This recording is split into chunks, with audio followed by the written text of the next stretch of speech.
Hey everybody, welcome back to Wisdom Wednesdays with your boy Jermaine, where I'm coming to you every Wednesday, bringing to you new subjects and new topics, and whatever I feel that God is putting on my heart to share with you guys. So today we got something special. I will be talking about why balance is crucial for your success. Okay, so let's self-reflect real quick. How many of us, just think to yourself, how many of us is lacking balance, whether it's in the area of dieting, mental growth, or even our spiritual life, our relationship with God? Just self-reflect on those areas, and that's what we're going to be diving in today.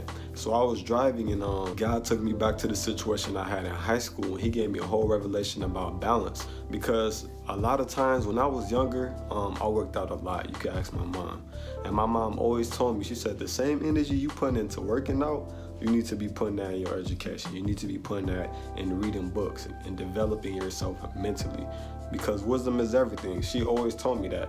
And I was always an independent individual. I was a self-motivated individual. Like in 6th grade, I was working out by myself, doing push-ups at the house, crunches. I was doing whatever, all by myself. Like, you didn't have to tell me to do anything by myself, pretty much. So I always put a lot of energy into working out, and that was like the main thing, working out.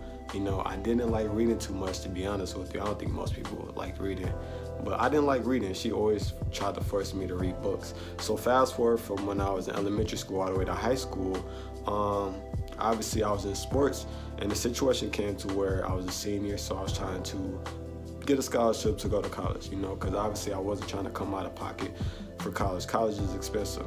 So I definitely put a lot of energy into working out, because, you know, I wanted to be the best athlete I could be so I could get a scholarship. So when scouts see me play, they be like, okay, we want him on our team. Let's give him a scholarship. So I spent countless hours in the weight room. I spent countless hours in the field. Even at home, when I went home before I went to bed, I was working out. Early in the morning, sometimes I try to get a workout in before school, but I worked out, man, I was in the gym late. You could ask my friends. I was in that gym, especially one of my friends. I was always working him out. But the main thing is I spent so much time in working out and focusing on my physical self that I was neglecting my mental. And by mental, I mean more geared towards my education. So I always did enough just to pass, just to get by. I guess you could say I was average, but I could have been more. I had a lot of potential. My dad always told me that. Both of my parents always told me that. I heard that from both of them. Like, they knew my potential. They knew I was very intelligent, but they was like, you're just doing enough just to get by. And, you know, as kids, as a young man, like, we listen, but sometimes we don't really take the wisdom. So I put myself in a real tough situation. So I ended up getting injured my senior year, but I still had schools looking at me, and I ended up finishing out the season. So it came to a point to where, okay, the season is done now. What are we gonna do? You know what I'm saying? Let's see who's trying to offer me. And schools were talking to me, and a couple of schools were like, okay, we're gonna give you an offer. Ooh. And then I was like, what's the GPA? They was like, we need your transcripts. And then when I came out, they was like, look, you can't even get in our school, so regarding the scholarship, we can't even get it to you. So basically, I was in a situation to where I had people trying to give me a scholarship to go to their school, but my grade situation was that I couldn't even get accepted in their school. And it wasn't like that. It wasn't like, you know what I'm saying, I was a terrible student. I was an average student, but with some schools, you need a certain GPA to get in. And sometimes the average GPA is not going to cut it. They need a higher GPA. So like, yeah, you can't even get in our school. So I was like, dang. So it left me in a tight spot. Okay, what am I going to do? And I remember my dad telling me, he was like, look, son, look, you're not staying in my house after you graduate. You know what I'm saying? Like, you're going to do something with your life. You're not just going to stay in my house and, you know what I'm saying, become a bum. He didn't say that, but you're just not going to stay in my house. He was like, so it's either you somehow get into college or you go into the Air Force. So I'm like, dang, the Air Force? I'm like, nah. When he said Air Force, I went in this ear and I went right out the other ear. So I'm like, look, God, we got to work something out. I need you to, some type of way, some college, I need to get in some school some type of way. And it all worked out for my good. I ended up getting a scholarship from a school, but the biggest part was that I got accepted. Like, when I got accepted, like, I knew that was God. And I could go into that could be another story for another day, but God really worked that out for me. That whole situation was crazy, and it pretty much spared me. But I told that story just to say that I had a lack of balance in high school. So I was neglecting my education, and that's a big key to success, because sometimes when you spend so much time in one thing and you neglect the other, you can miss an opportunity.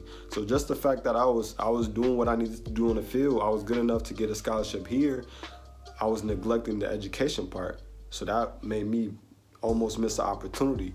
And most of the time you might miss the opportunity. So my situation is not common, I could say, as far as getting opportunity. Some people just don't get that situation, but I was blessed enough to still make it through, to still get past. So he spared me. So I'm saying, like, we need to have balance in our life. And as far as balance, we need to have balance in our mental life, our spiritual life, and our physical life. So you need to make sure that you're eating right. You need to make sure that you're dieting, because, for example, God could call you to do something. He could call you to travel and minister to people, share the gospel to people across the world or to different cities and state. But what if you're always sick? What if you're always tired? Like, you need energy to do all of these things.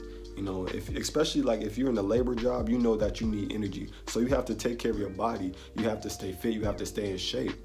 And it's important to have balance in the area of dieting as well, because oftentimes this is what we do. We blame God, like, man, I'm sick, I got this or that, not realizing all the junk you're eating. God didn't do that to you. It's the diet that you had that developed that sickness. So you got to come into realization, like, I got to change my diet. So you gotta have a balance in your physical self, so you can be fit, so you can have the energy that you need, and so you can be healthy and you can have a strong immune system. And then secondly, you need to have a balance in your mental health.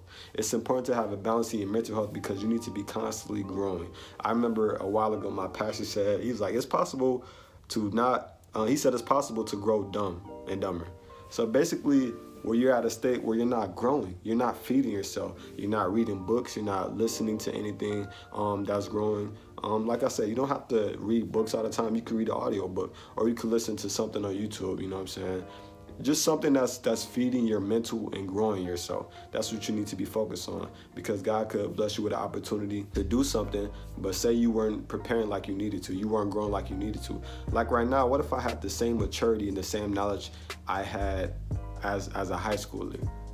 It's different. So you need to be constantly growing, you need to be constantly feeding yourself and have a balance with that. And then lastly, you need to be feeding your spiritual life. The spiritual life is the most important thing, because that's what drives everything else. If your relationship with God is not first and you're not feeding that, then that's going to affect everything else in your life.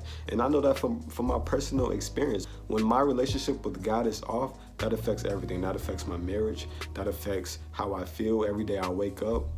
That affects literally everything. So you got to make sure, first and foremost, that you're maintaining that relationship, that you're always praying, that you're always reading, that you're always growing with Him. Whether you be even going to church, listening to sermons online, people preaching, make sure that you're feeding your spiritual life. So you got to make sure you feed the spirit, make sure you feed the mental, and then lastly, your body. Try to make it a habit to put all your energy towards the same things as equal as possible. Now, sometimes in your life, it may be kind of, non-even, but try to even it out as much as possible. Don't spend so much energy over here to where over here is like this.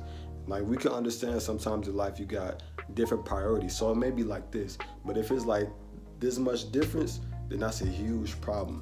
Like, say for example, if you so focused on your job and you're in a relationship, or you're in a marriage, you're so focused on your job, you're always spending time with your job 24/7. That's all you're worried about doing that. You get home, you're not really focusing on your wife or your husband, and that relationship, or even if you got friends like that's out the window. Or even your relationship with God, you haven't been focusing on God, you just been focusing on your job.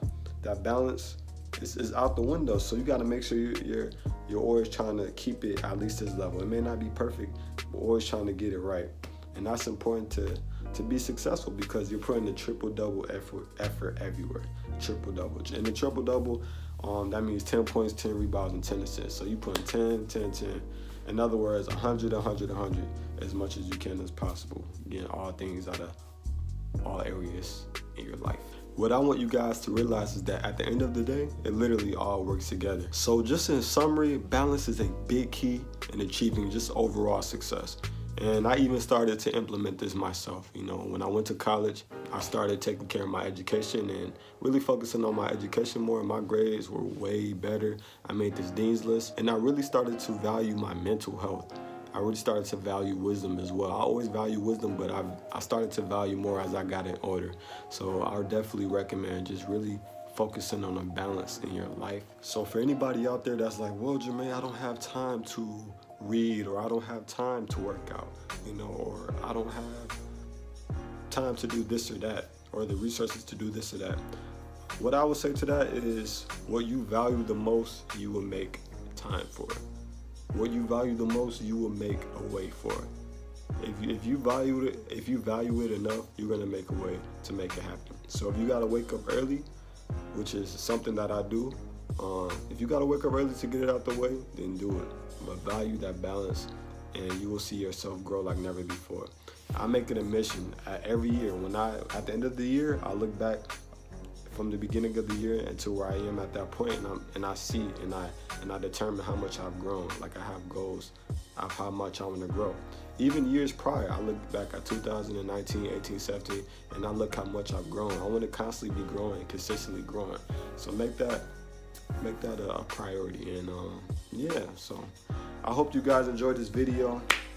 Stay tuned to next Wednesday. You know I'll be coming with that heat. Make sure you subscribe, like, comment, share this video. I feel it's very helpful. And yeah, comment if you have any feedback. If you like to talk, discuss, whatever it may be. But yeah, I appreciate you guys for watching. Stay tuned to next week.